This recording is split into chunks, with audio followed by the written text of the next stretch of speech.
The BBC presents Jet Morgan in Journey into Space. Trans-International Airlines Flight 583 to the moon is now ready for departure from Gate 42. Jet Morgan. Countdown. All passengers should be aboard. 10 seconds to firing. 9, 8, 7, 6, 5, 4, 3, 2, 1.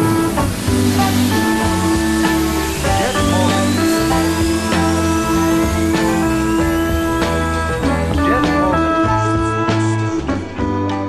Ladies and gentlemen, welcome aboard Flight 583, destination Copernicus Crater. Elapsed time till the moon will be 63.5 hours at a maximum speed of 36,000 miles per hour. Your command pilot is Commander Frederick Edwards. We will be serving your first meal in approximately 1 hour. Now for our launch, will you please lower your seats to a fully reclining position and make sure your safety belts are securely fastened.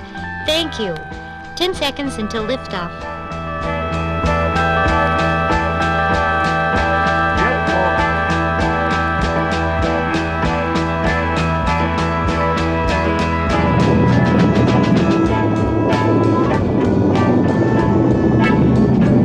Jet Morgan.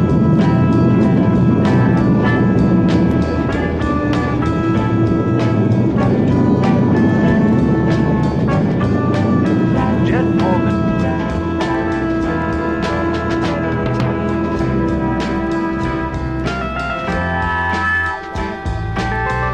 Jet Morgan.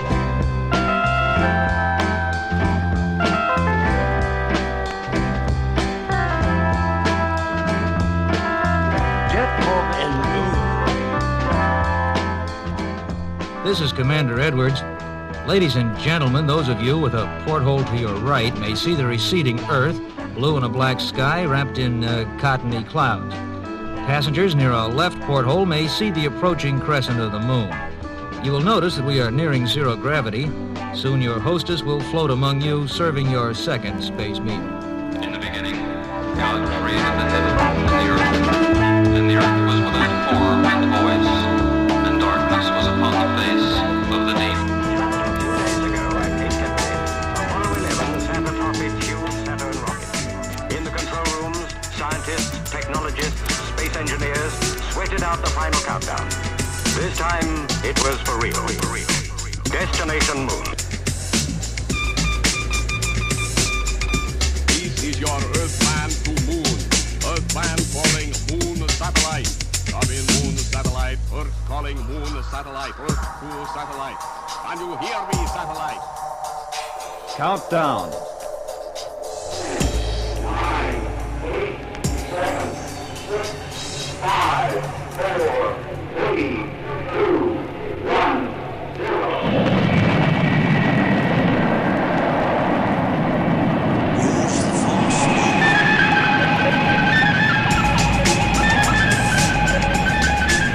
Space Diary Program number 5007. Solar calendar date 1 May, year 1985. Good evening, citizens of Earth. Citizens of Earth, Oregon, or any other planet in the solar system. This is Dr. Harold Lippenbach, your Space Diary commentator. Tonight on your telescreen, we will see and hear firsthand one of man's most momentous space adventures. A boy and girl will go to the moon. Yes, the first of our Earth children will make an unaccompanied lunar voyage from Space Platform 7 direct to the moon. What a great achievement for these two youngsters. What a great honor. These first graduates of the World Junior Interstellar Cadets. The Interstellar Cadets, as you know, are a group of extraordinary children from all over the planet Earth. They are especially gifted and start training at one or several space academies on the home planet. Your commentator was privileged to visit Space Platform 7 last week. And before Cadet Bobby and Cadet Betty went into pre-lunar medical quarantine, I interviewed them. These telememory tapes will introduce you to these two exceptional youngsters. Bob, Are you and Betty worried at all about your lunar adventure? Not really, Doctor. We've been thoroughly checked out on our space shuttlecraft, and of course, adults have made thousands of such trips. After all these years of training, I suppose it's really a great thrill. It certainly is. Bob, of course, studied 18 months longer than I. Bob, where have you trained? Well, I had calculus and logarithms in elementary school in Washington, USA. Then I spent 1 year in the Space Flight Center at Houston, USA. Another year in Moscow on advanced power and propulsion systems. 6 months in England at the Academy of Celestial Navigation. And then back to Houston for advanced computer technology. I had just about the same program, except for the fuels and propulsions. The girls just don't seem to take to the engineering courses. Well, you kids have spent 6 months here, 50,000 miles from Earth, on Space Station number 7. And now you are ready for the final 200,000-mile voyage to the moon. Good luck.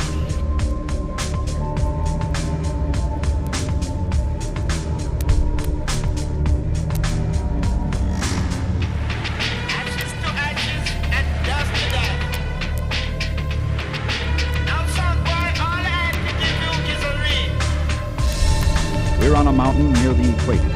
On the launching field, our rocket ship points straight up, its tail resting on a metal ring set over a big hole in the ground. That's so the blast of the rockets won't hurt anything. Moon rocket passengers, please board. Here we go in the elevator, to the door about halfway up on the rocket ship. We enter, and the door is sealed behind us. Captains and passengers, fasten safety belts, please. We're preparing to blast. 5, 4, 3, 2, 1.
You don't know how glad I am to see you.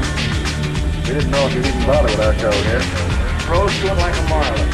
What beats me, you are getting messages from Mars. How have you kept it out of the paper? We're not getting any messages, not yet. Darn close to it if your reports stand up. Oh, if we ever do get messages, Understandable ones, that is. They'll be given out. 4 years of Navy gave me my belly full of hush-hush. I can understand that. So far, all we're getting are repetitions of our own signals coming back at us. Now, these answers... Sit down. These answers, couldn't they be your own signals bouncing off some object in outer space? Some other planet? Booming back at you? I'm no authority on electronics, but I am. No, this is no bounce back. As I told you, we transform sound into light. The speed of light is 186,000 miles a second. So you divide the distance to Mars by the speed of light, and you get the length of time it takes our light waves to reach Mars. Double that, and you get the time it takes our messages to come back. Now that could all be mechanical, but they don't come back in that exact number of minutes. It never takes less time, always more. 20 seconds, 40 seconds, 40 seconds. Sometimes as much as a minute and a half. Sometimes, like silence, we get no echo. An echo will always sound.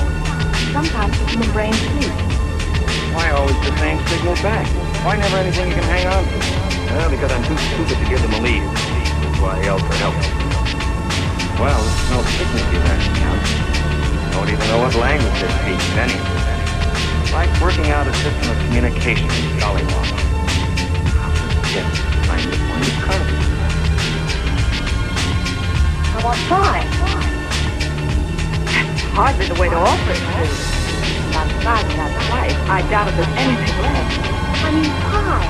What are you talking about? Well, if we're getting answers, they have to have transfers and also guards. Go on, what are you driving at? Well, they can't build anything like that unless they know how to make a wheel. That means a circle. And you can't make a circle without knowing the ratio of the diameter to the compass. Pi. I still don't understand what that has to do with your son's ahead of your father. What is pi? 3.1416, if I remember. Roughly. That's it, roughly. Actually, it's 3.1415926 and so on, an infinite number of decimals. Well, so what? We broadcast 3.1416 to Mars, and what can they answer? Nothing. They must be trying as hard to talk to you as you're straining to talk to them. All we're looking for is an opening. So, don't broadcast 31416. It is now a few minutes before the cadets leave the quarantine chambers and board their shuttle rocket. Telecontrol, can we have an audio line to launch QC on platform number 7? Can you hear us, QC7?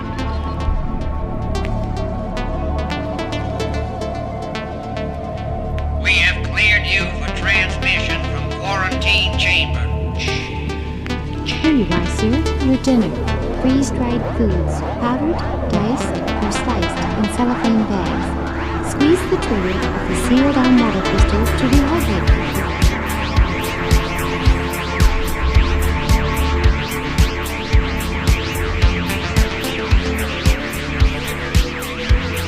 Ladies and gentlemen, through a left porthole you may see the rugged moonscape. It appears white and tan, dry and cloudless. The noise you will shortly hear will be that of our retro rockets, which decelerate us to effect a soft landing.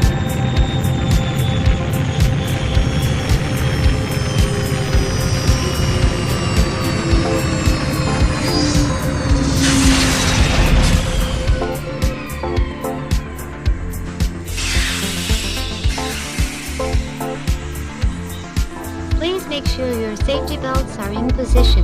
We are arriving shortly at Copernicus Spaceport.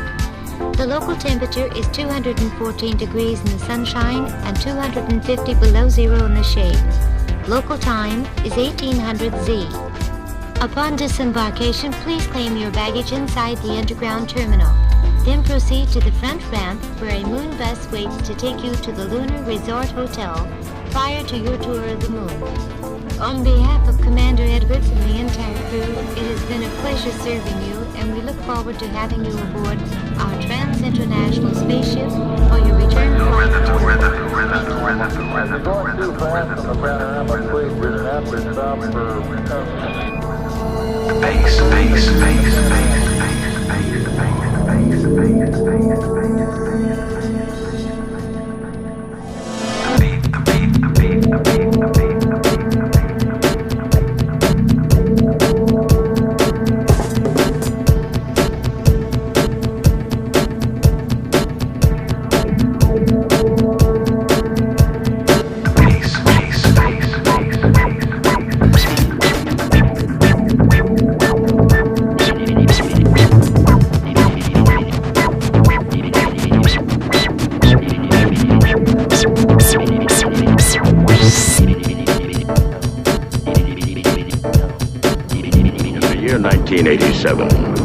At the John F. Kennedy Space Center, NASA launched the last of America's deep space probes.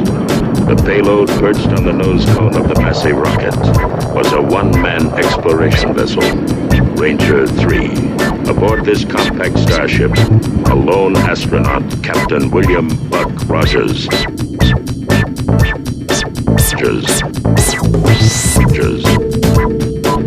Buck Rogers. Buck Rogers.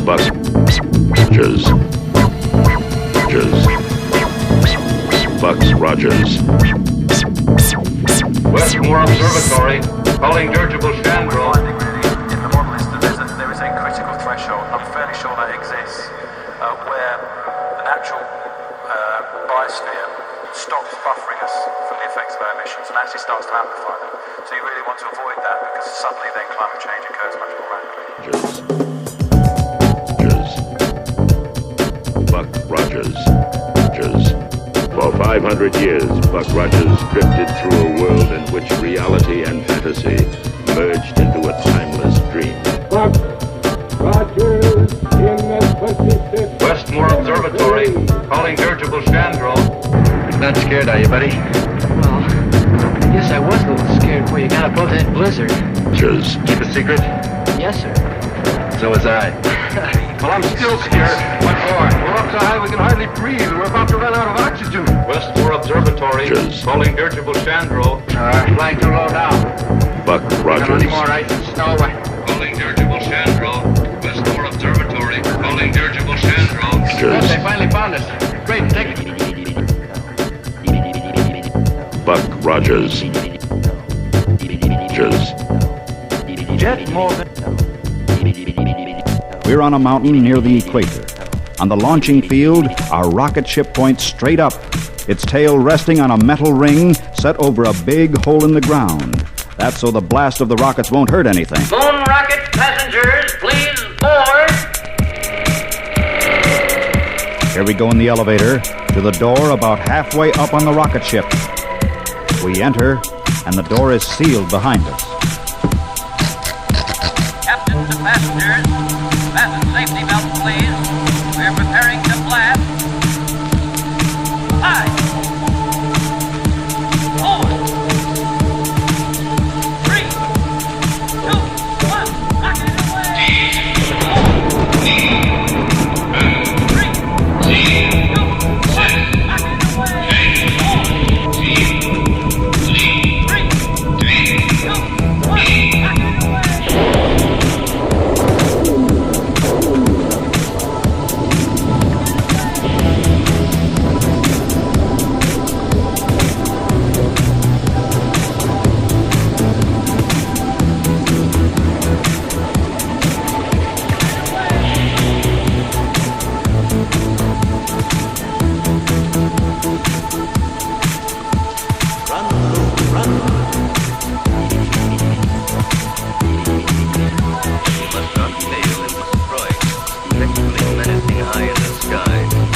But now that we have a satellite station in space, revolving around the Earth, a satellite view, I might add, directly to the heroic first orbital flight by Colonel Reitman.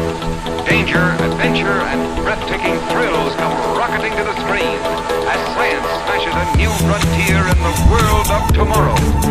See a man-carrying rocket travel 240,000 miles to land on a spaceship. See man explore the desolated areas of the moon. For 500 years, Buck Rogers drifted through a world in which reality and fantasy merged into a timeless dream. Hello, Chandro. Is that Lieutenant Rogers speaking? Buck Rogers to you, Professor. Hello, Dad. We're having a swell time. Are you all right, Buck? Where are you? Okay so far, sir. Still riding above the blizzard. What's your exact position? Can't say. Within about 300 miles, sir, on account of drift. Holding about 40,000 feet elevation. Have to stay here until we ride out the storm area. Think we can do it? Breathing is getting hard.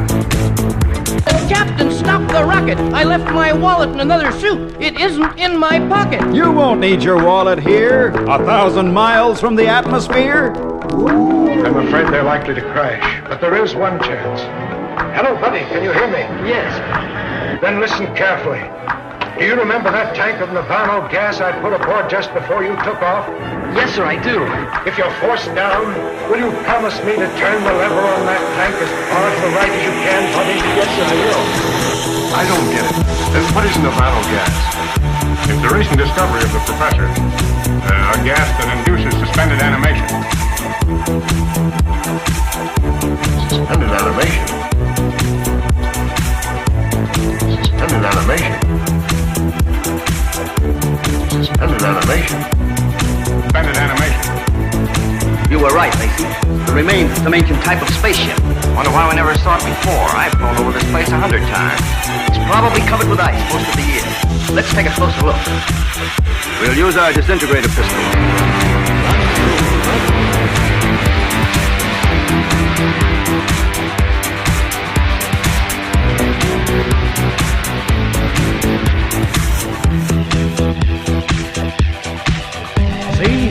the moon, a huge, dead, silvery globe floating below us. Your name, please. Buck Rogers. Lieutenant Rogers, officially. And yours, my boy? My name is Jet Morgan. usually called Buddy. Your name, please. Jet Morgan. Those men were once pilots of Dr. Hure's ships. Now they are living robots. Men robbed of all willpower while they wear the helmets I had designed for them. Shall I have you measured for a robot's helmet? Or will you tell me where the entrance to the hidden city is? I do not remember. Take him away.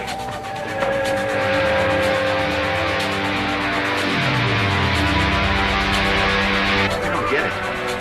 The ship's at least 100 years ahead of anything I ever saw. Welcome to Manned Space Exploration. Your Hasbro space capsule closely resembles a Project Mercury spacecraft. Project Mercury was the first in a series of manned space flights by the United States. Mercury's primary purpose was to launch an American astronaut into orbit around the Earth and then return him safely.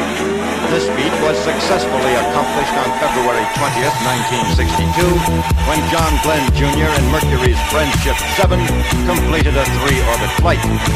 The actual Mercury spacecraft is 6 feet in diameter and 9 feet tall.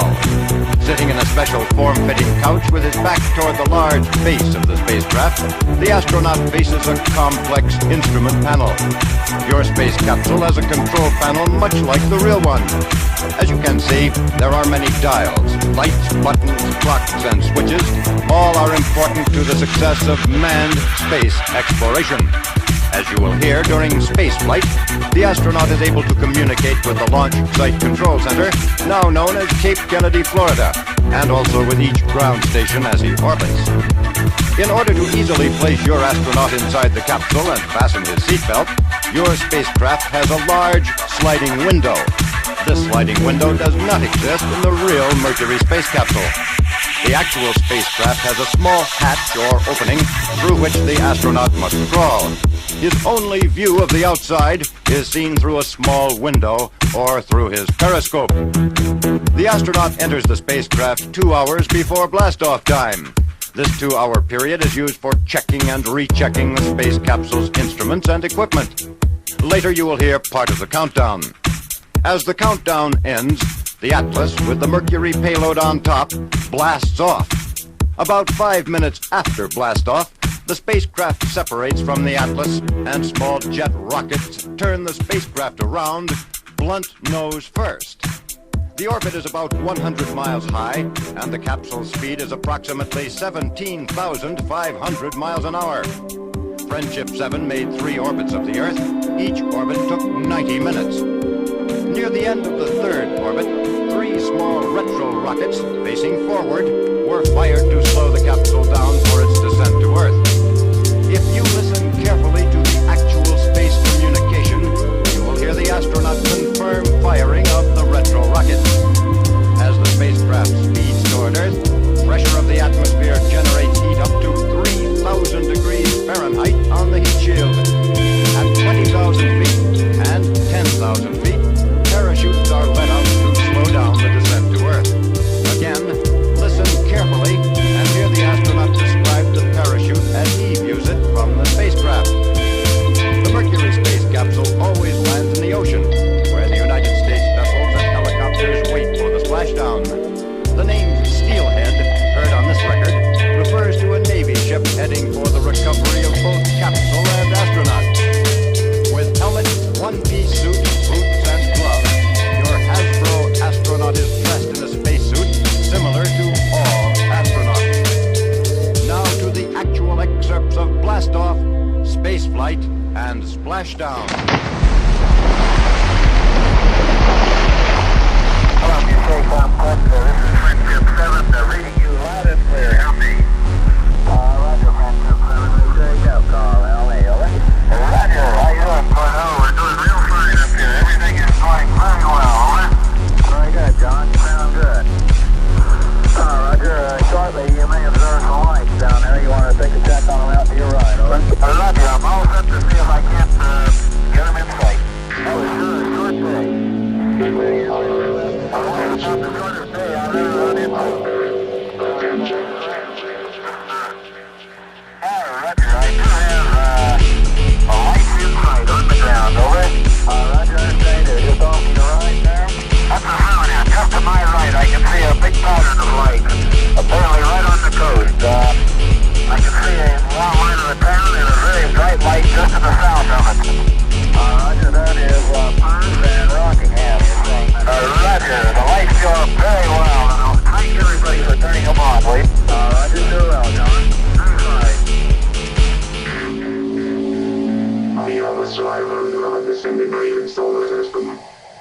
you on the train robot to descend into the law.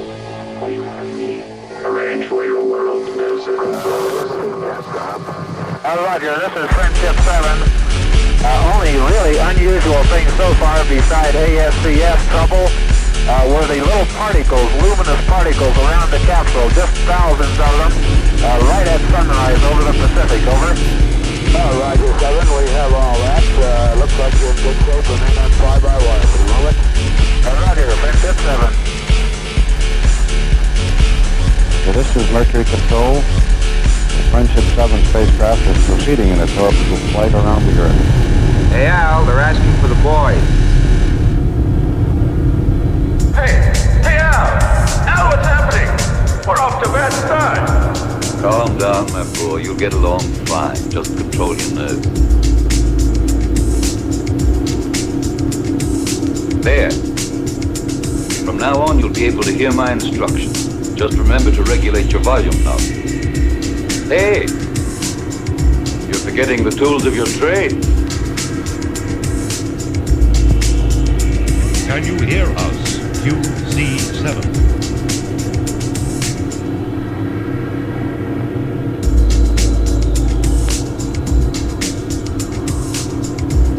What's the matter, Sonny?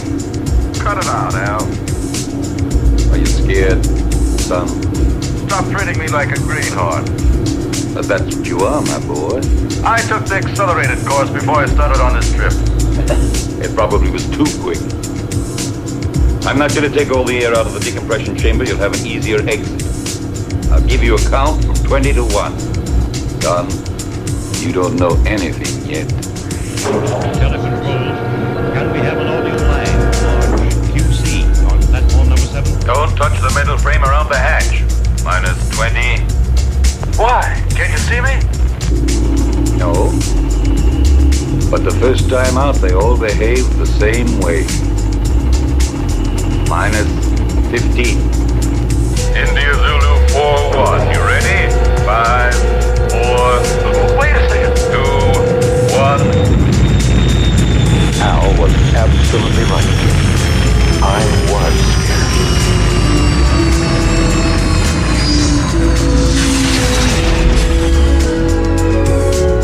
The artificial satellite is like an island in the sky. In order not to disturb its calculated orbital chart, we lined up 2,000 feet parallel to it.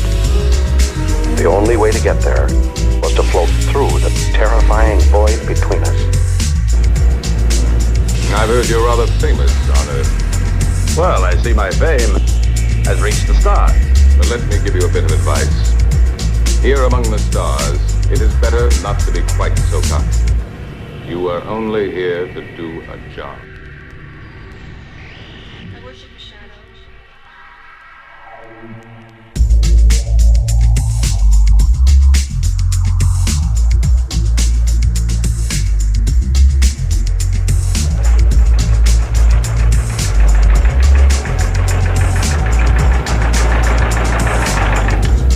Sullivan. Yes, sir? How long would it take to reinstall the terminal stages to the spaceship that arrived from Earth just now? That all depends, sir. We only have 2 mechanics on board. Cancel all rest periods. The ship must be ready as soon as possible. I must go to base 12 on Mars. Yes, sir. You talk about Mars as if it were just down the street. There are no streets here. What beats me, if you are getting messages from Mars, how have you kept it out of the papers? We're not getting any messages. Not yet. Darn close to it if your reports stand up. Oh, if we ever do get messages, understandable ones, that is, they'll be given out. So far, all we're getting are repetitions of our own signals coming back. These answers is yes. Couldn't they be your own signals bouncing off some object in outer space? Some other planet? Booming back at you? Booming back at you? Dr. Ivanovich, was it really necessary for us and our shuttle rocket to be isolated here for so long? Yes, Bobby. You see, this is the largest working space satellite platform in the system. And when it was built, the components that were rocketed from Earth were not decontaminated. That is why this section was constructed, to make certain that all people and material that stop here for transfer to the moon are completely free of microbes that could possibly destroy our lunar colonies and research centers. Just think, 50,000 miles above Earth, $250,000. Professor Lawrence, do you have any last-minute instructions? I see the boarding control light is go. Now just remember your sequence instructions. Follow the exact routine as we have for months in the shuttle rocket assimilator. And now, our best regards to all our friends at Lunar Central. God bless. Goodbye, and thanks to all of you.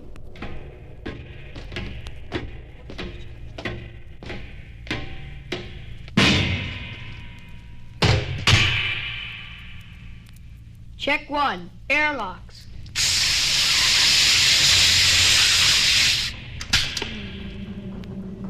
Check 2, systems master switch and computer activation.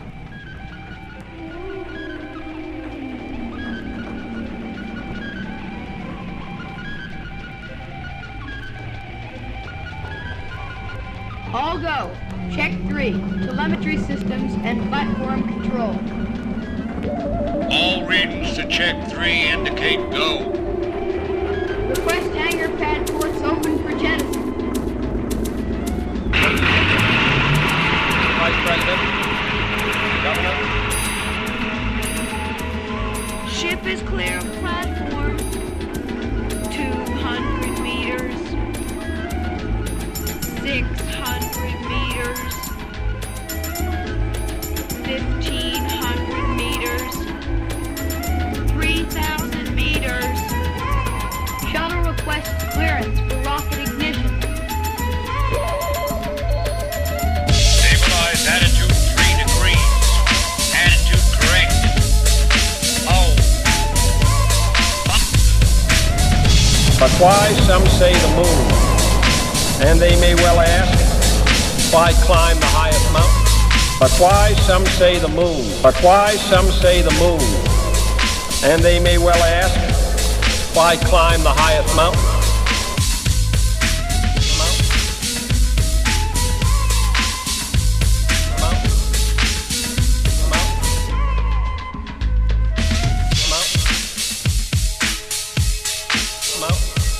But why, some say, the moon?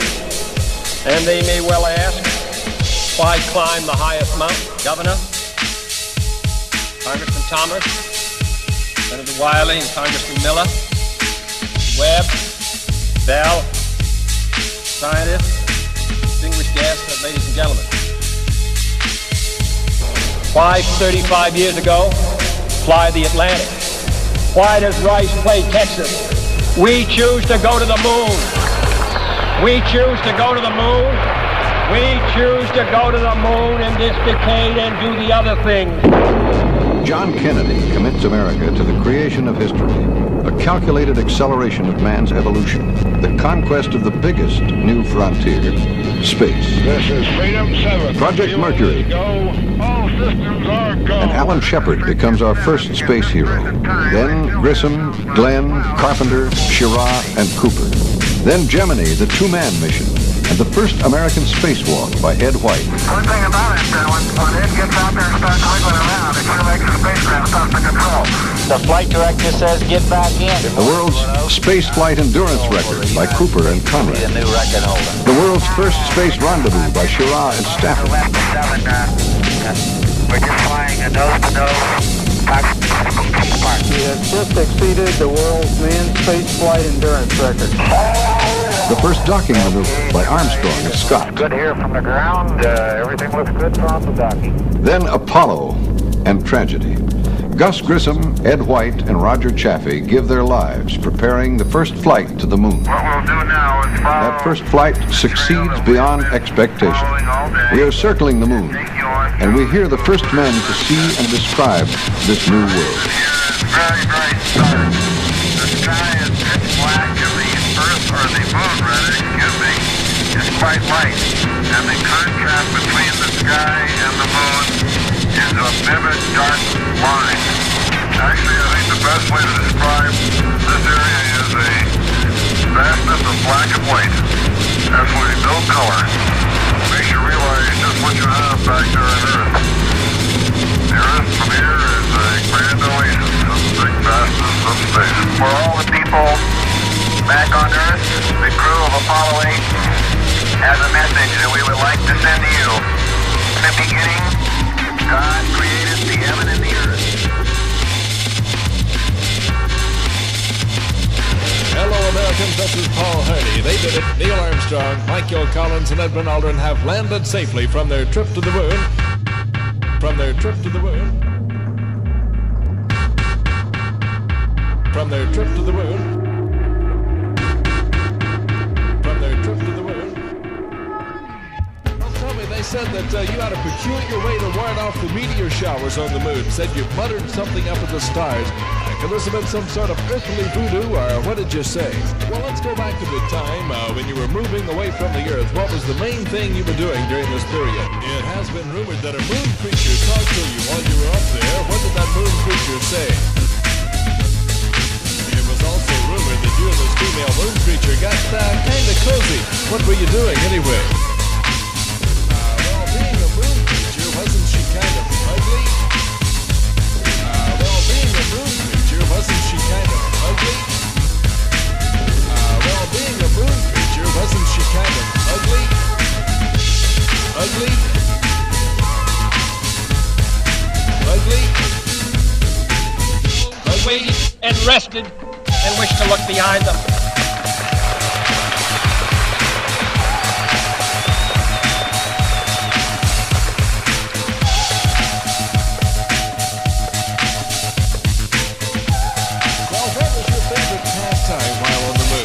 Time, but I did have one more question to ask. Since you found life and music and people on the moon, you know, here on Earth there's country music and rock and roll music and other types of music, but what's the most popular music on the moon? I'm running out of time, but I did have one more question to ask. Since you found life and music and people on the moon, you know, here on Earth there's country music and rock and roll music and other types of music, but what's the most popular music on the moon? Progress teaches us anything. It is that man in his quest for knowledge and progress is determined and cannot be deterred. The exploration of space will go ahead, whether we join in it or not. And it is one of the great adventures of all time. And no nation which expects to be the leader of other nations can expect to stay behind in this race for space. Those who came before us made certain that this country rode the first waves of the Industrial Revolution, the first waves of modern invention, and the first wave of nuclear power. And this generation does not intend to founder in the backwater of the coming age of space. We mean to be a part of it. We mean to lead it. For the eyes of the world now look into space, to the moon, and to the planets beyond. June 15th, 1972, Earth time. 7 years since man first conquered space.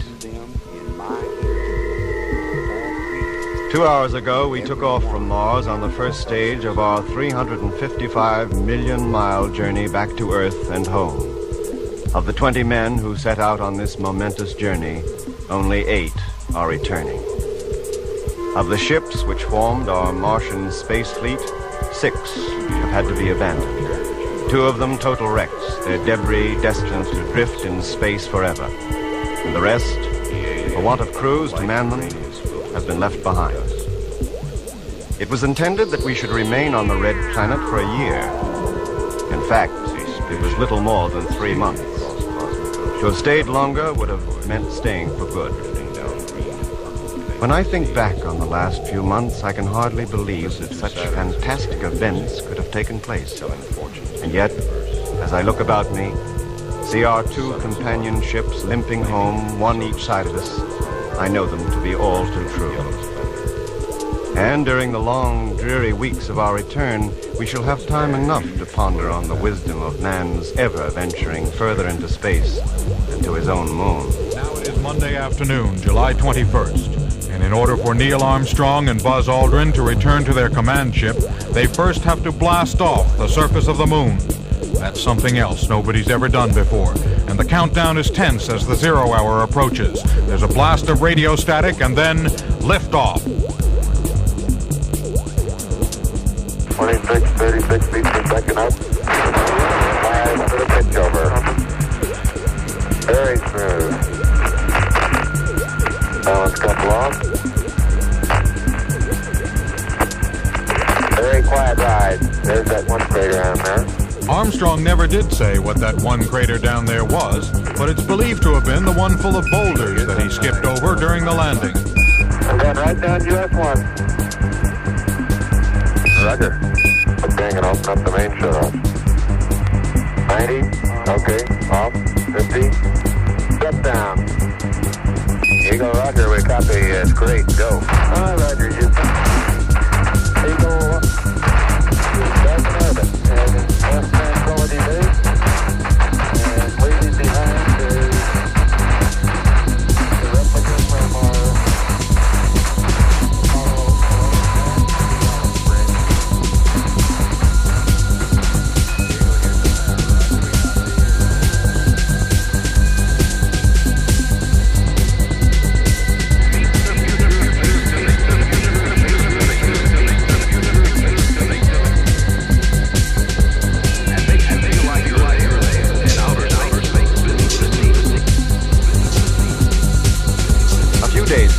scheduled takeoff, Jet Morgan, leader of the Martian expedition, left Earth for the launching grounds on the moon.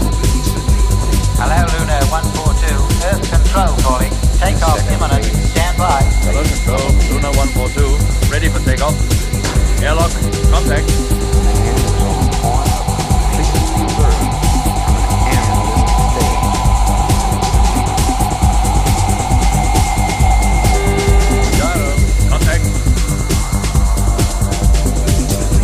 Okay, Mitch? How about the passengers? Well, they look healthy enough now. I hate to think what they'll look like in 50 minutes or so. All right. Stand by for firing. Standing by. Hello, control. Luna 142, ready for takeoff. Firing in 15 seconds. 10 seconds. second phase. 5, 4, 3, 2, 1. Contact.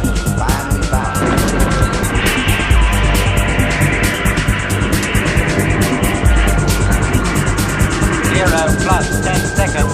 Height 9.2. Velocity 4250. 0 plus 20 seconds. Height 15.1. Velocity 5680.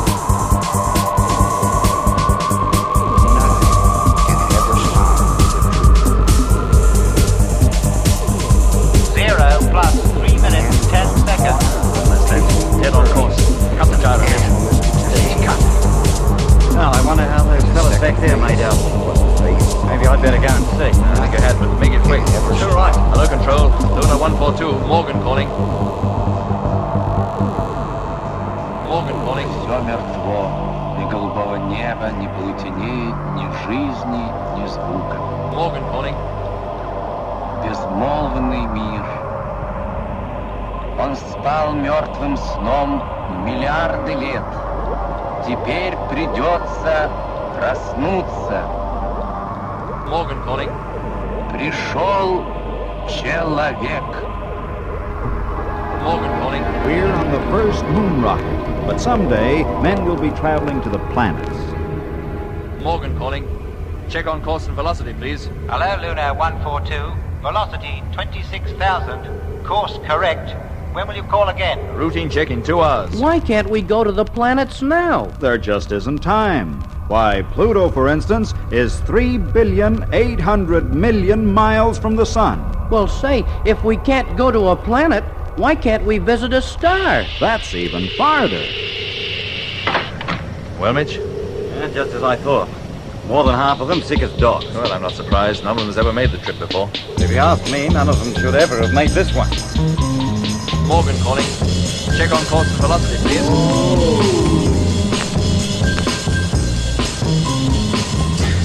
See, there's the moon. A huge, dead, silvery globe floating below us.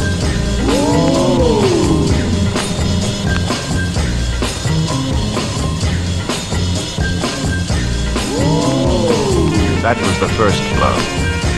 For 2 years, an army of men had worked hard to build the moon colony. Near the great crater, Copernicus, not far from the moon's equator, they had dug into the hills to construct a labyrinth of underground rooms and passages which were to be the home of the construction personnel for so many months. For 2 years, there had been nothing to suggest that such a tragedy as had now taken place could ever occur. Yet, for some reason, the dome-shaped roof of one of the living quarter blocks had burst. It was the first disaster ever to have occurred on the lunar colony. 4 men had been sleeping in the section. One moment they were lying peacefully, breathing the specially manufactured air. The next, that precious artificial atmosphere had rushed out of a gaping hole, leaving the men in a vacuum. It was a mercy the men were asleep. Within 2 hours, the damaged section was permanently and hermetically sealed off from the rest of our underground city. Meanwhile, Jet's ship had touched down on the nearby landing ground. See, there's the moon. See, there's the moon.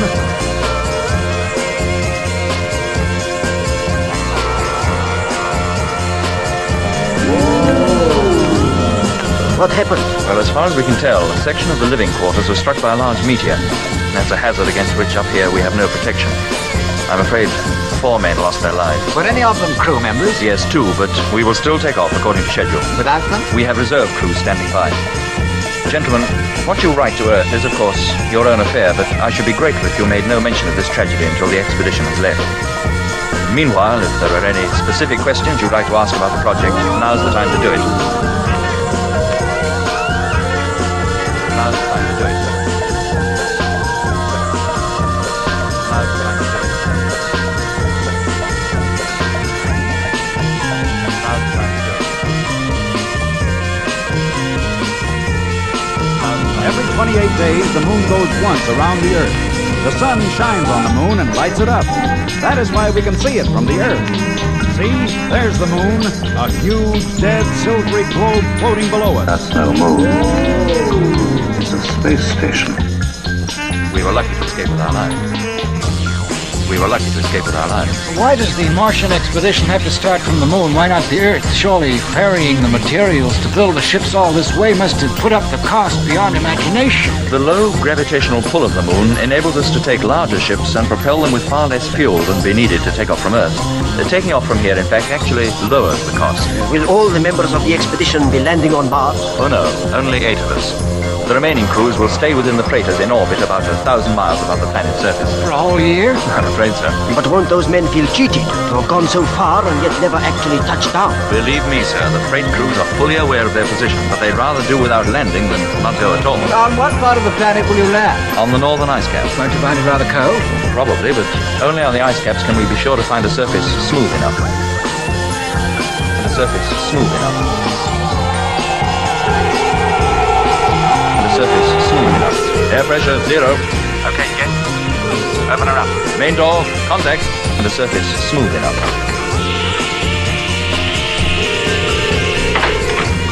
Who's going first? You. Fasten your safety line and switch off. There's an uplink to allow you to reach the other ship. When you get there, fasten your short line. You've been listening to the first episode in the new series of Journey into Space. And the surface smooth enough. That's no moon. It's a space station. 3 astronauts with spacesuits, food, water, and a battery of scientific and communications equipment prepared to fly to the moon. The surface smooth enough. Thousands gathered at the Kennedy Space Center in Florida, including President and Mrs. Richard Nixon, to witness the historic launch.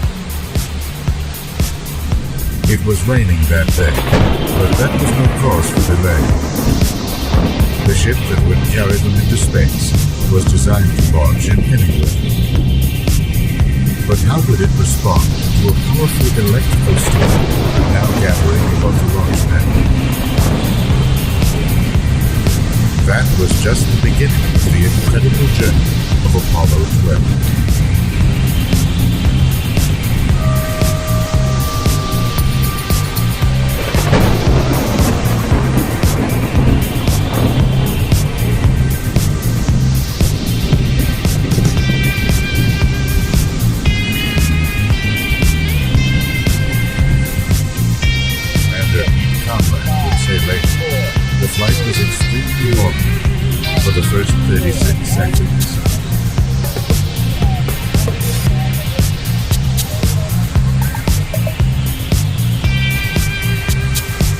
5 engines of the Saturn V's huge first stage were designed to burn through 5 million pounds of liquid oxygen in just 2.5 minutes.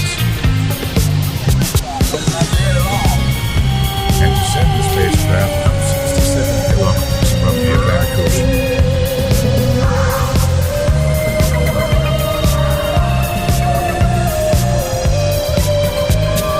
When it reached an altitude of 2,000 meters, something unexpected happened. Racing through the stormy environment, the rocket generated a lightning bolt that traveled down its highly conductive exhaust track. Okay, we just lost the platform, gang. I don't know what happened here. We had everything in the world dropped out.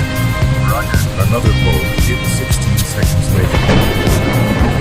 Fuel cell, light speed, plus light, fuel cell, disconnecting, plus overload, 1 and 2, main plus AC out.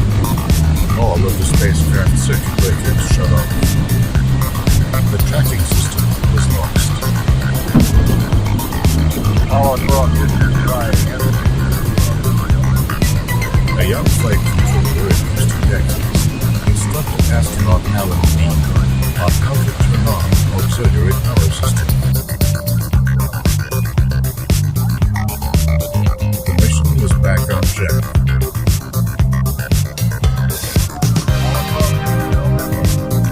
Once in performance, all systems appeared to check out, and flight control officials gave the crew the green light to leave Earth.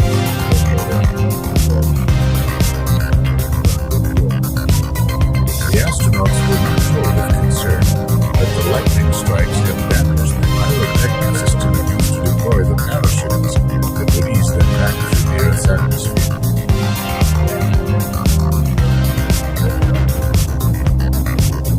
If that system failed, the astronauts would not return the rocket. This mission would have its share of perils, not unlike those faced by a long line of past explorers whose courage and restless spirit propelled them into the unknown. This one, however, was backed by years of technology development, test flights, astronaut training, and the largest support team back home that any mission ever had. But hundreds of thousands of kilometers out in space, the 3 astronauts were pretty much on their own. What made Apollo 12 unique was the friendship and chemistry of its crew. Conrad, Dean, and Richard Gordon were all Navy men, working and training together on the Gemini program. They had gained each other's respect and trust. Now, hurtling across more than 400,000 kilometers to the moon, they prepared to fulfill the mission's goals. One was to set up a scientific station designed to record seismic, atmospheric, and solar data. Another was to visit an unmanned lunar probe called Surveyor 3 that had landed there 2.5 years before. The idea was to bring back a part to study the effect of the lunar environment.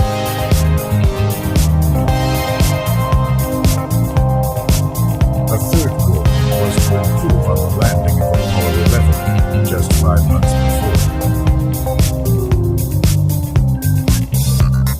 Dropping down over a region called the Sea of Tranquility, pilot Neil Armstrong found himself heading straight for a crater full of boulders. He had to fly over the planned landing site and find a new one.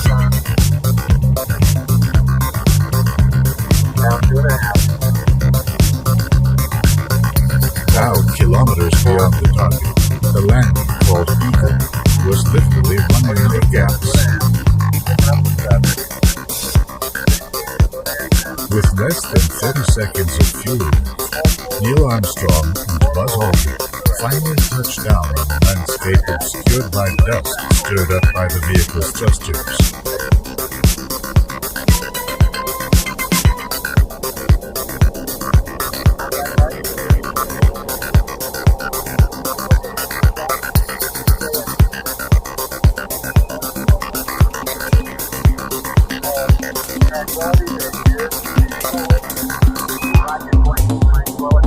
Future astronauts would have to be able to make precision landings at locations dictated by science. That meant they would have to touch down on landscapes filled with all kinds of rocks and craters. For Apollo 12, the science pointed to a region known as the Ocean of Storms, some 2,000 kilometers from where the Eagle had landed.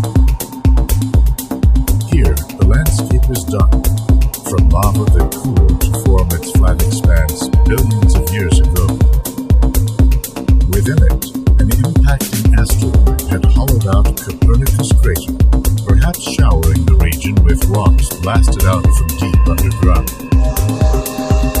To sample this geological treasure trove, the astronauts sought to land at a series of smaller craters about 45 kilometers away.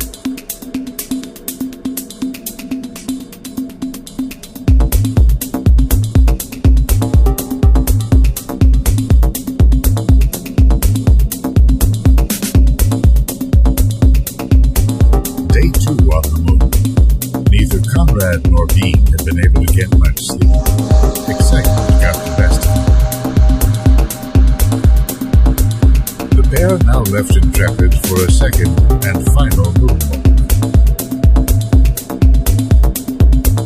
The suits they wore had been built for spending time on the moon's surface, with 5 layers stitched together to maintain constant temperature and air pressure. Because direct exposure to the sun could heat the suits to 120 degrees Fahrenheit, the innermost layers circulated water around the astronaut's body to keep him cool. On the outside was a shell to protect against micrometeors that routinely batter the moon's surface. The astronauts found that lunar dust was so abrasive that this outer layer quickly sustained damage, and so fine that it cut into the rotating wrist joints. The plan was to move out along the edge of Surveyor Crater and pay the probe a visit. Along the way, there were pictures to take, samples to collect, coring tools to drive into the ground. It was a world filled with optical illusions and strange juxtapositions. The lunar landscape appears monochromatic, a bright gray. With no atmosphere, the light is harsh, with shadows cast in deep black. But close up, the moon offers a variety of rich and colorful details owing to its tumultuous past. The Ocean of Storms is an ancient basin that was hollowed out by a huge impact and filled with lava. Finally, the team arrived at Surveyor. They cut off select components to take back to Earth. Scientists would make a surprising discovery. Lodged in the cabin was a colony of bacteria. Did it sneak into the component upon its return to Earth? Or had it somehow survived for 2.5 years on the moon? To this day, no one knows the answer to this intriguing question. Okay, let's head for Black Crater. Okay.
forward. 5%. Forward. Forward. Picking up some dust. Contact light. We copy you down, Eagle. Listen, Tranquility Base here. The Eagle has landed. Roger, Tranquility. We copy you on the ground. You got a bunch of guys about to turn blue. We're breathing again. Thanks a lot. Man is on the move. Okay, Neil, we can see you coming down the ladder now. I'm at the foot of the ladder. In this decade, Footbeds are only depressed in the surface about 1 or 2 inches. Although the surface appears to be very, very fine-grained as you get close to it. It's almost like a powder. I'm going to step off the limb now. That's one small step for man, one giant leap for man. space exploration.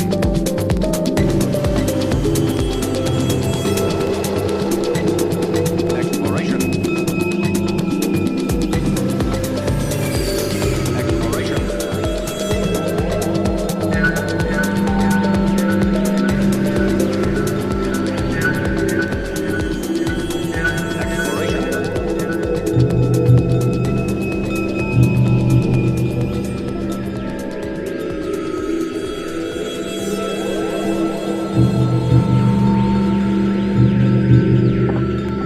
You don't know how glad I am to see you.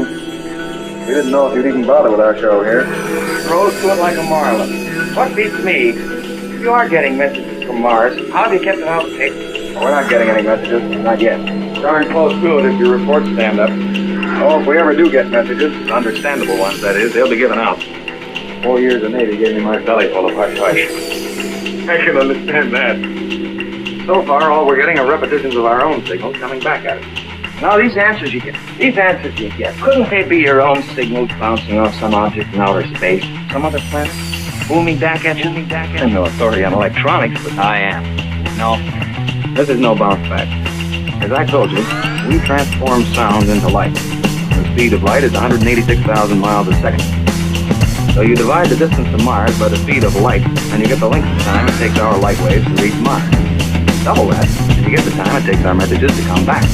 Now that could all be mechanical. The voices you are about to hear are those of American astronauts in space. Couldn't they be your own signals bouncing off some object in outer space, some other planet? Booming back at you? Booming back at you? Booming back at you? Booming back at you? Couldn't they be your own signals bouncing off some object in outer space, some other planet? Booming back at you? Booming back at you? This is no bounce back. This is no bounce back. This is no bounce back.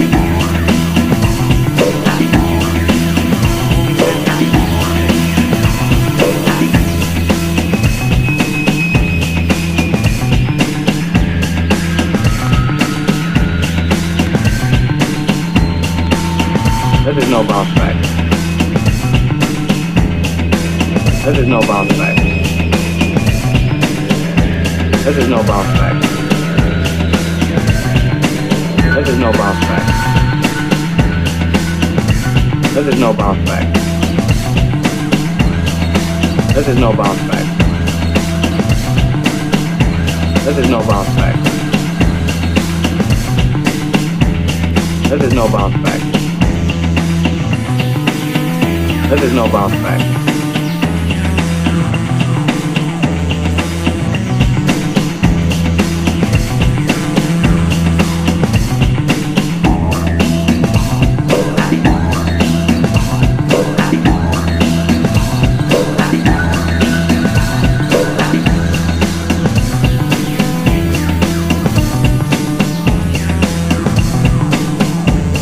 Why always the same signal back?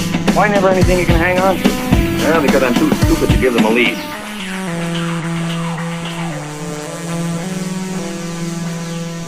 Exploration.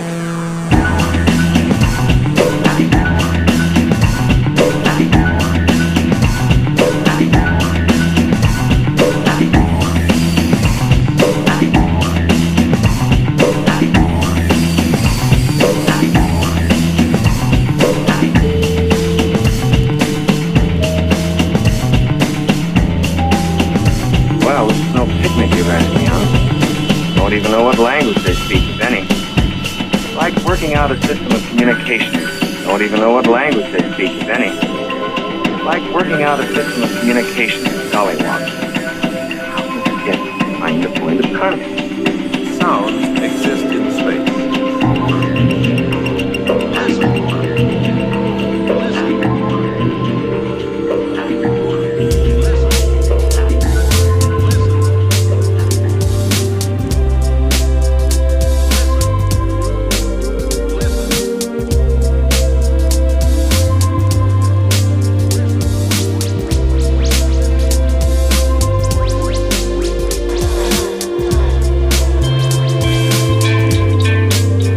Always the same signal back.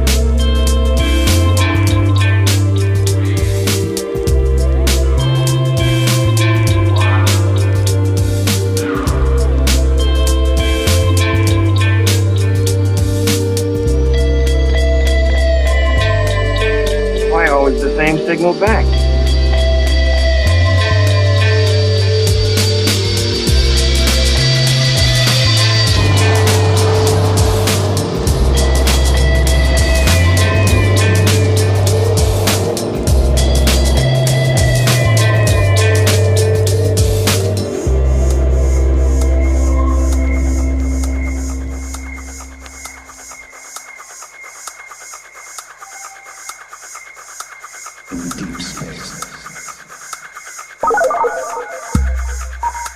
Any crew?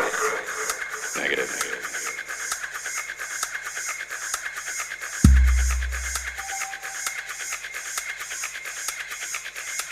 In deep space. Any crew? Negative.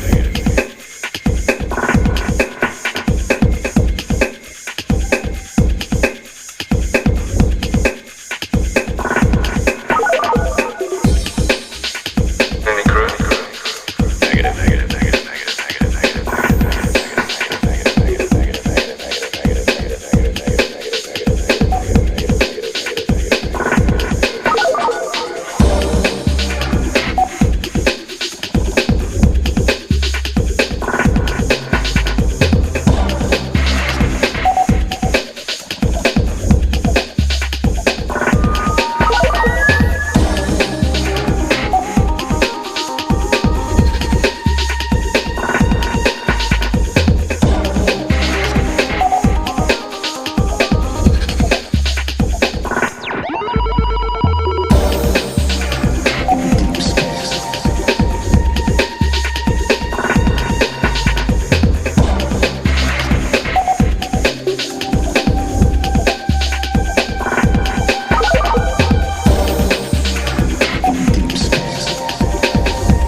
Mercury Control. All systems are reported in a go condition. John Glenn reports he is ready. This is Mercury Control. Missile arm, 15 seconds. Missile power, go. RF systems, go. Propulsion, go. AMR telemetry, telemetry forward. Mercury capsule, go.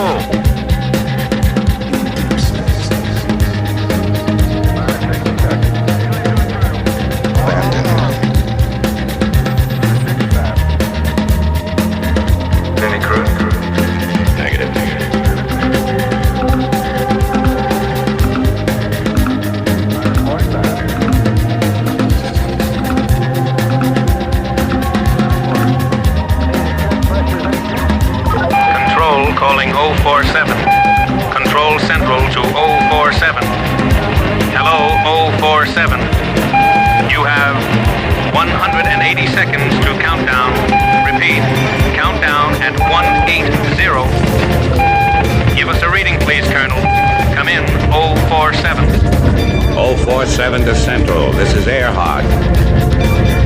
Our flight time to the platform will be 5-6 minutes. Arrival at 14:56 U.S. Mountain Standard. Please note, radar and ejection system are calibrated to begin transmitting at exactly 45 minutes. Repeat, the computer will receive our signal at 45 minutes. Please set up the relay course correction immediately. Navigator ready now. Stand by. You'll pick up easy. 1 second. Okay. Radford to Central. Our trajectory will be minimum for the distance. Burn out at 4 minutes, 52 seconds. Altitude 63 miles. Peak velocity 18,500.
Central.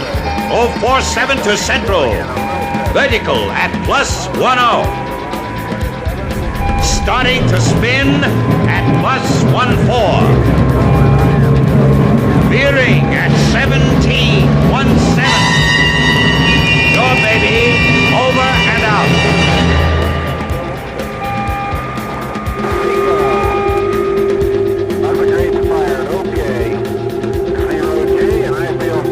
Last stage burnout complete at 4:55, Chief. Stabilizers normal. And at 3 seconds, the gift. And stop worrying. Old Faithful got it solved before we even signed off. Oh, which reminds me, you still with us, Lieutenant? Think so. I'll know better when I get this elephant off my chest. Those stars you're seeing, they're not for real, not yet, that is. We're approaching twilight at better than 18,000 mph. Your lungs will begin to acclimate very soon, like an athlete learning to run the mile or swim long distances. Speaking of which, take a look at your screen now, Lieutenant. Wow, the Earth is dropping away like crazy and it's turning. Correction. The rotation is our own doing. Clockwise around the longitudinal axis from +14. As I was saying, Lieutenant, can you make out any familiar landmarks on the surface? It's hard to tell for the clouds, sir, but...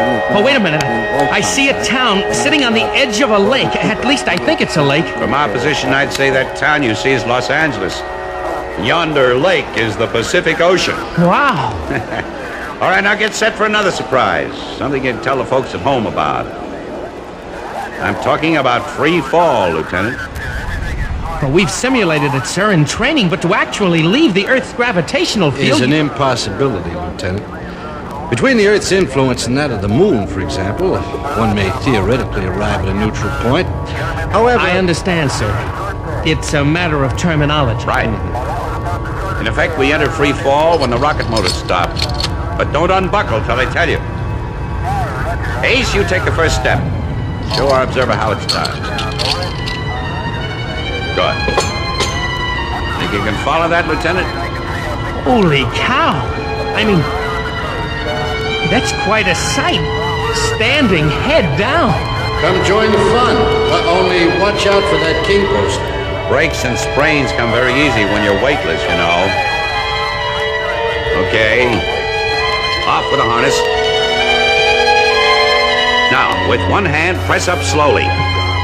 Don't shove, but press away with the tips of your fingers gradually. That's right. Don't be afraid. Wow. Hey, this is incredible. It's just like drifting underwater. It's the funniest sensation I've ever felt. It's kind of hard to breathe. Colonel, I'm blanking out. Easy, you're still winded from the acceleration. Here. Yeah, gotcha. Now take this dram, hold on to the bulkhead. You have plenty of time to practice aboard the spaceship. Now, how do you feel? Better? Okay, sir. I'm sorry I panicked. The cabin was starting to spin. You didn't panic. You reacted. We'll see that you pull in the right direction next time. All right, back into the suspenders. Our correction shot is due in 30 seconds. Will this be like the first lift, Colonel? I mean, so many grabs all at once? No, just enough to parallel our approach with that of the platform. Open your screen so we can pick her up. Save the tuning until we're within 10 miles. Got it? Right, sir. Engine and compass controls on receiving, Chief. I'm keeping the manual open. Good. We should be sighting at any moment once the booster... Object at 110 degrees, Colonel, and approaching fast. All right, hold on. Here we go. Stay in your straps until I give the order. Next starting the space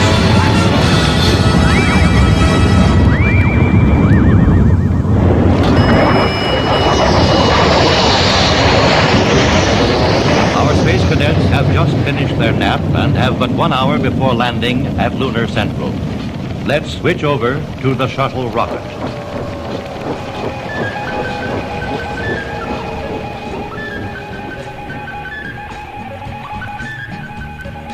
Look, Betty! There's the moon ahead! It looks so big from here, but actually it is only 1/4 as big as Earth. It is only 2,160 miles in diameter. Look, we're passing Mare Quadrilitatis. I'd still rather call it the Sea of Tranquility. And there above it is the Sea of Serenity. And of course, seas on the moon have no water. They are plains. Look at all those craters and mountains. It must have taken millions of meteorites colliding on the moon's surface to make them. It certainly did. And the theory is still that all the dust on the moon came from those meteorites being pulverized. Isn't it fascinating that the gravity of the moon, as little as it is the force that pulls on bodies of water on Earth and creates our tides?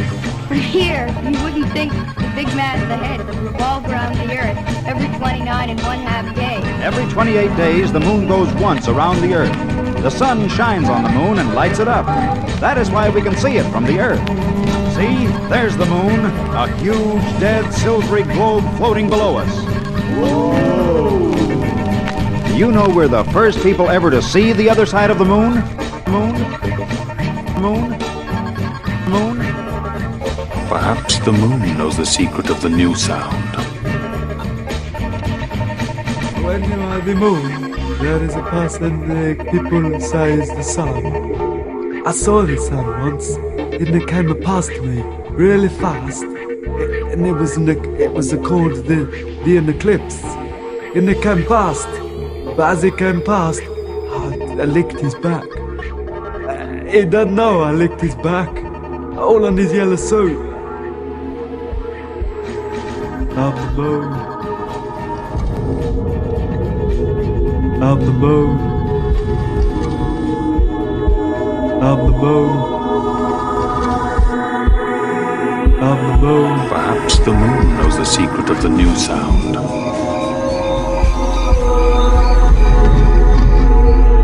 It's a poem from the moon. Neil Armstrong walking on my face.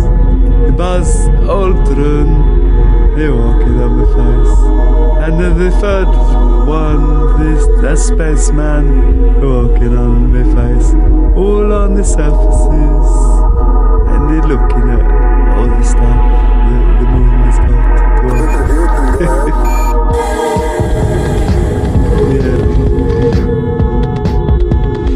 And when the spaceman come, he did experiments with a hammer and a feather, seeing that which one would land ran the first.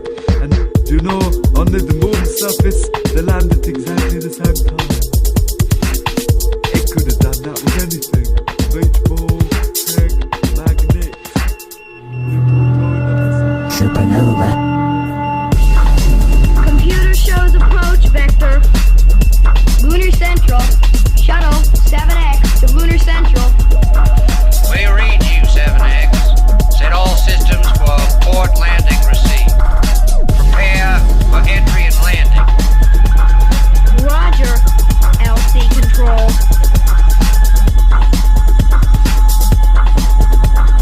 Exploration of space itself.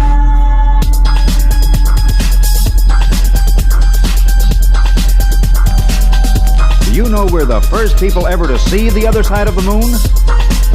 Space to space.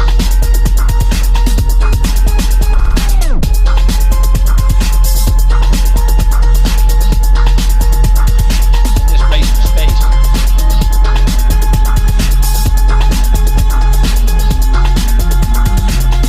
Of space itself. Space to space.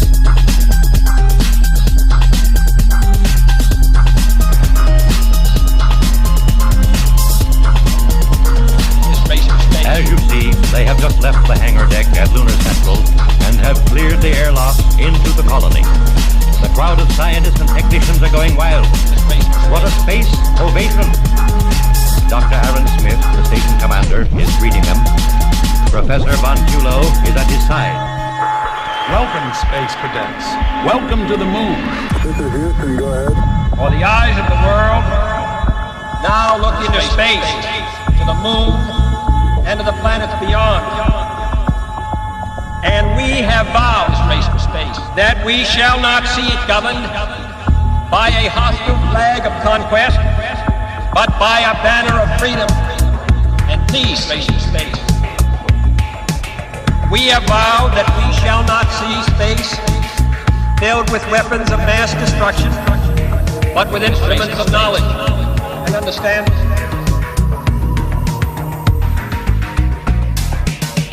Yet the vows of this nation can only be fulfilled if we in this nation are first, and therefore we intend to be first. Space to space.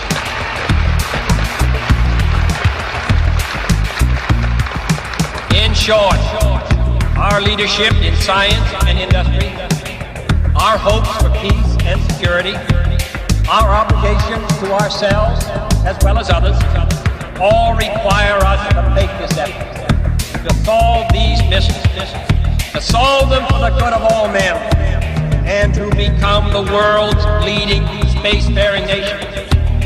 We set sail on this new scene because there is new knowledge to be gained and new rights to be won, and they must be won and used for the progress of all people. For space science, like nuclear science and all technology, has no conscience of its own. Whether it will become a force for good or ill depends on man.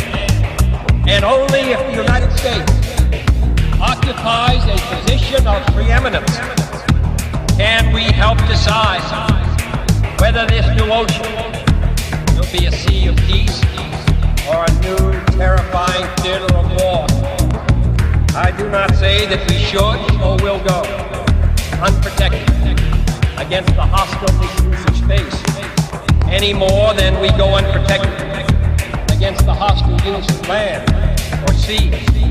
But I do say that space can be explored and mastered without feeding the fires of war, without repeating the mistakes that man has made extending his writ around this globe of ours. There is no strife, no prejudice, no national conflict in outer space as yet. Its hazards are hostile to us all. Its conquest deserves the best of all mankind. And its opportunity is space to space. Peaceful cooperation may never come again. But why, some say, the moon? Why choose this as our goal? This space, and they may well ask, why climb the highest mountain? Why, 35 years ago, fly the Atlantic? This Why does Rice play Texas? We choose to go to the moon. We choose to go to the moon.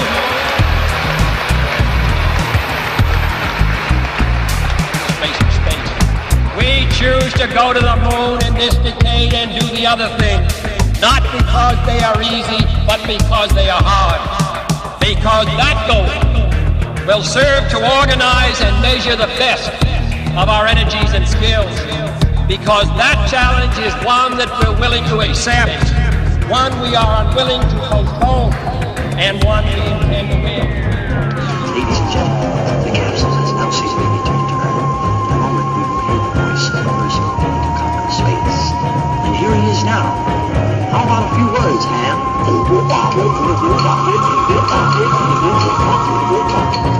Well, really, darling, it's been a most tiring trip. I think I'll go to my room now and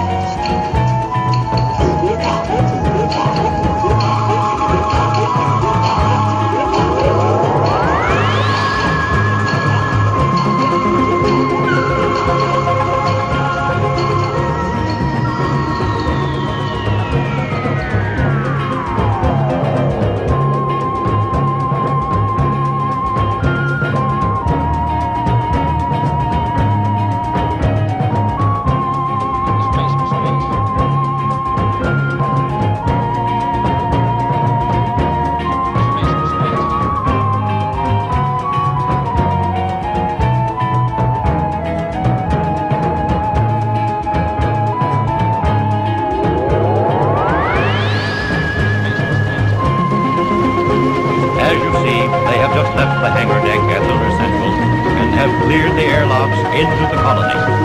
The crowd of scientists and technicians are going wild. What a space ovation. Dr. Aaron Smith, station commander, is greeting them. Professor Von Bülow is at his side. Welcome, Space Cadets. Welcome to the moon. You are the first human beings under the age of 21 to ever travel so far. All people of the solar system congratulate you. Thank you for your warm welcome, and our special thanks to all the thousands of people on our great planet Earth that have made this voyage a success.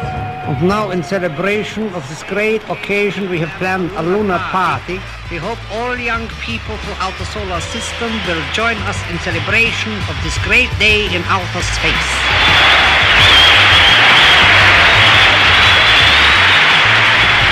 Now we're turning.